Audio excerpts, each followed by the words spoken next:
Kyle Shanahan reached out to the greatest coach in NFL history. I don't care. I don't argue this with anybody. It's not a Tom Brady or Bill Belichick. Bill Belichick to me is the greatest coach of all time.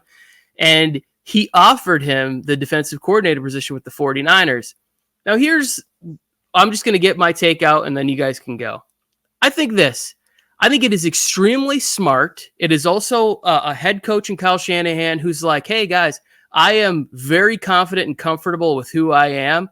And I desperately just want to win a Super Bowl. If the difference between me conquering the mountaintop to get past Andy Reid and Patrick Mahomes is bringing in the one coach who did give Patrick Mahomes and Andy Reid trouble for so long, then I'm going to do it. I don't give a shit. I won't care about any asterisks that people want to put next to my name. Because he's also doing this in a way that's unselfish. He's basically just saying, I want Trent Williams and George Kittle and Bosa and CMC. I want these guys to be Super Bowl champions. And if it takes me bringing this in, I'm going to step back. But the internet had very different opinions from the few comments that I saw where it was like, people were just saying like how desperate and pathetic of a move that it was. What were Joe, we'll go with you. What were your thoughts when you read this message?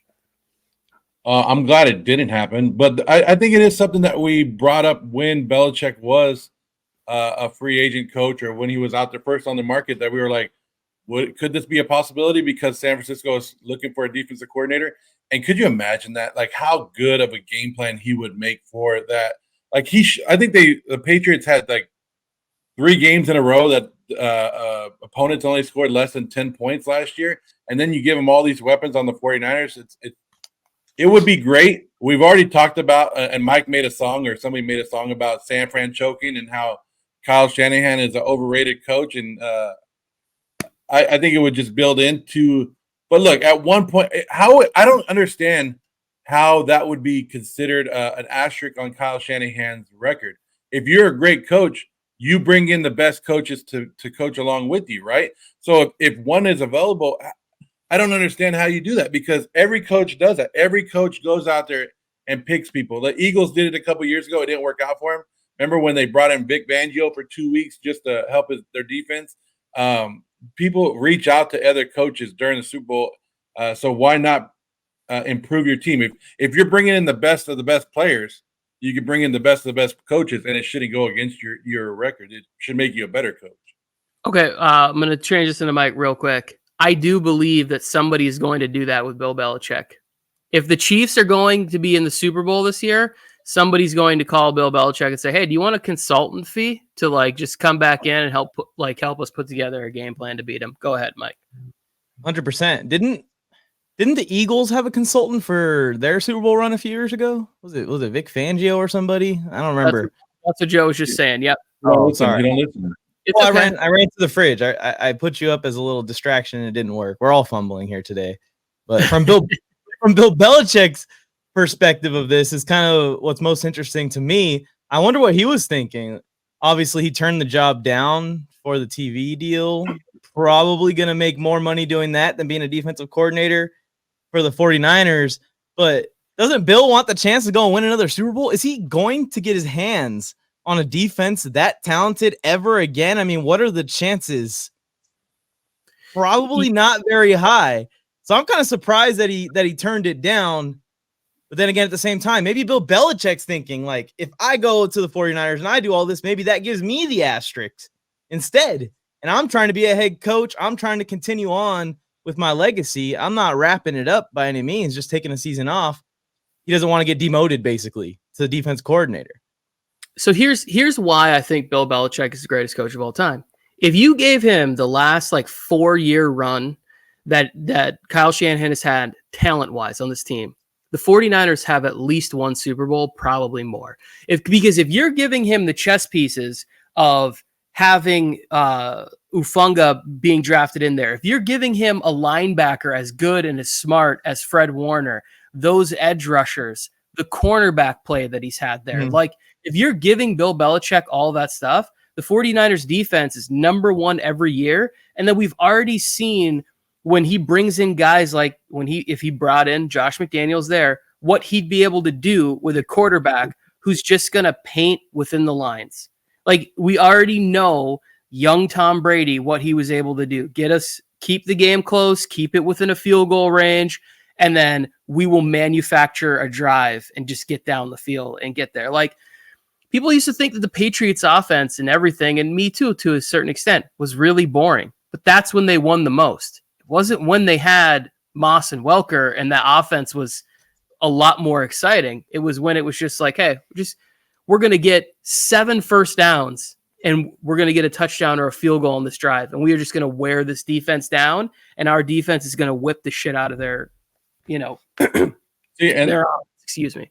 And Belichick's, the way he could change his defense each and every week to a certain game plan is ridiculous. Like, and move players around. And he wasn't afraid to, like, hey, you're not playing this week. I need this guy because he's the better matchup.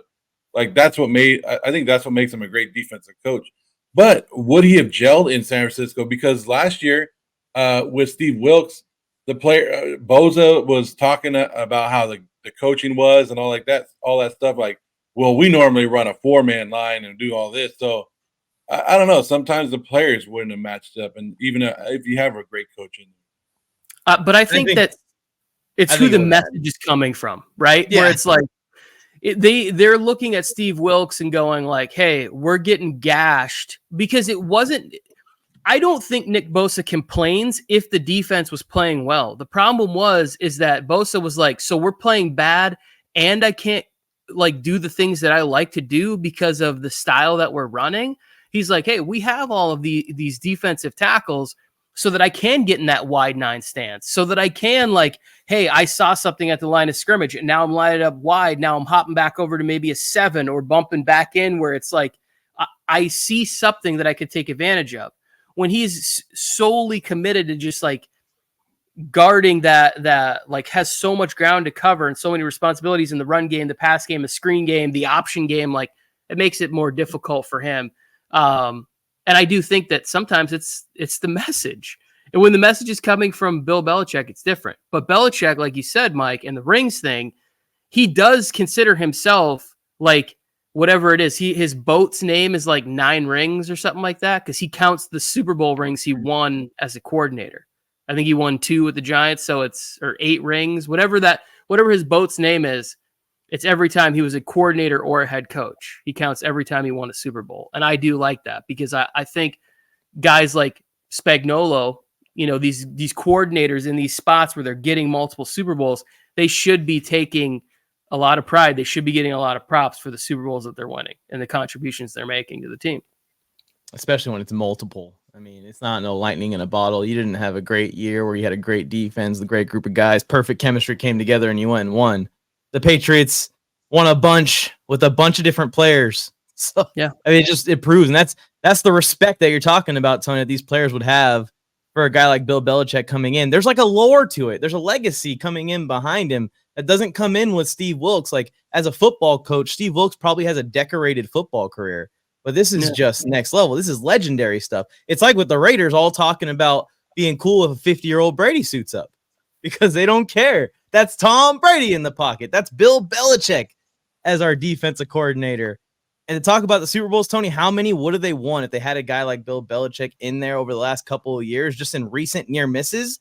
They're only a couple plays away from having 2 in the past, 4 years. So that's just a few plays difference. We don't know what the butterfly effect is and how it all works out. Of course, the highlights are the Brock Purdy miss to Aiyuk down the field, the Jimmy G miss to Emmanuel Sanders down the field, but maybe it's a defensive play that is made that wins those 2 Super Bowls. They're 21 points, Mike. They gave up 21 points in the final 6 minutes of that Super Bowl. I don't believe a Belichick team does that. Like, I don't know.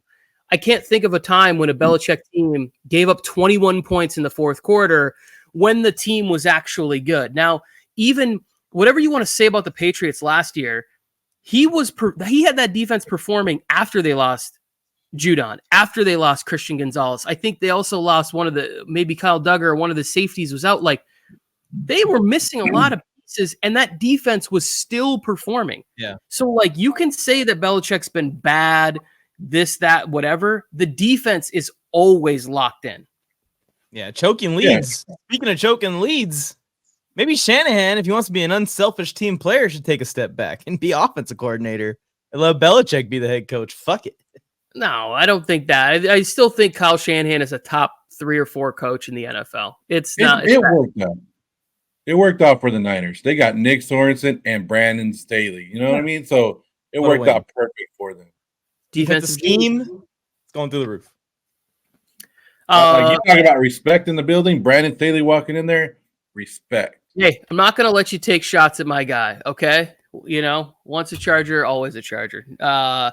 Let's stick around with the 49ers. Let's talk about how camp is starting off for them, right? Because we have a situation where it was like everybody knew what was going on with Brandon Aiyuk.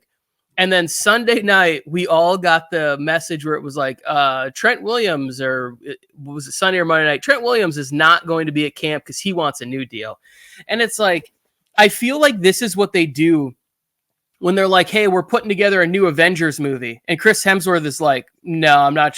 Wait, I'm making less money than Robert Downey Jr. Like, I'm making less money than Chris Evans. Like, this is what happens. They're like, oh, shit, we are putting together a movie with like 6 movie stars here, and we can't make an Avengers movie. 49ers can't make the season happen without Trent Williams, without Deebo Samuel, without Brandon Aiyuk and Christian McCaffrey and George Kittle, and the list just goes on and on and on. And I didn't even get to the defensive side of the football. So it's like, yes, does Trent Williams deserve a pay raise? And he's getting towards the end. He's getting a little bit older, and he's like, yeah, I do deserve it. I want mine too. If this guy's going to hold out, hold in, whatever the holds are, like let's go to Joe on this one first.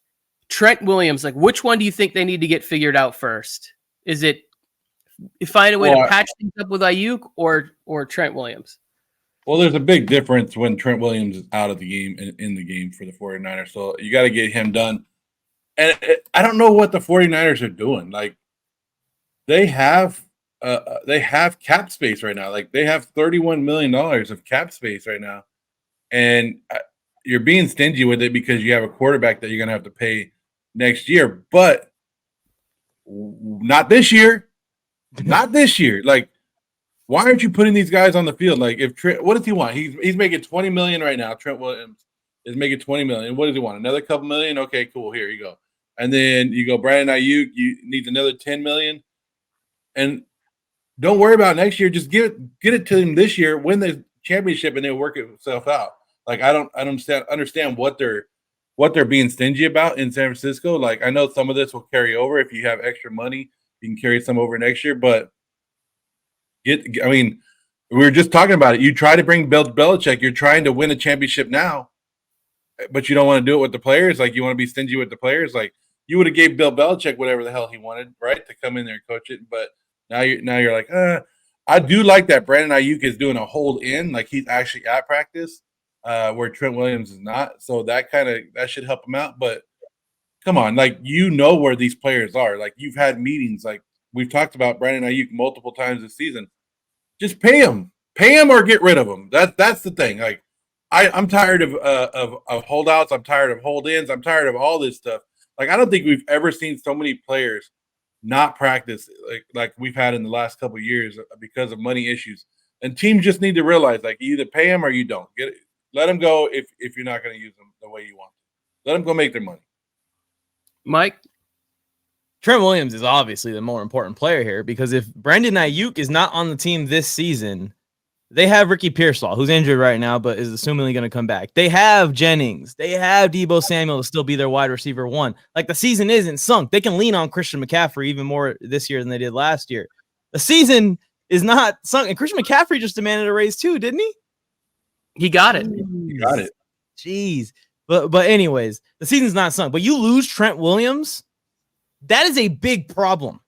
Because the way edge rushers are starting to develop, they're starting to take over the league. It's becoming the most dominant position in football. And if you lose Trent Williams with a guy who's not as mobile as some of the most mobile quarterbacks in the league in Brock Purdy, it could be problems. Also, the 49ers like to have the ability to, one, pull their left tackle across the line as an extra guy on the right side for power and all kinds of stuff with Christian McCaffrey, and then just run it straight off of Trent Williams a ton. You take all of that out of their offense as well, unless the backup left tackle for some reason is also an all-pro left tackle. They got to get the deal done with Trent Williams. They're always preaching about lasting competitiveness. I've seen Shanahan talk about it. I've seen the GM Lynch talk about it in the recent past, that they want to continue to have a competitive team for the Super Bowl every single year in, year out. They never want to be in rebuild mode, as they say.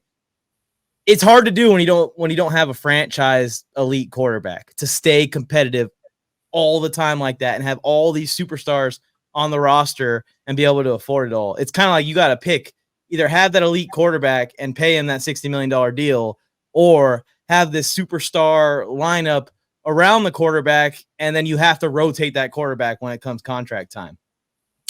So I think that and this will be the last thing and we'll move on because we're trying to have a nice, tight, quick show today.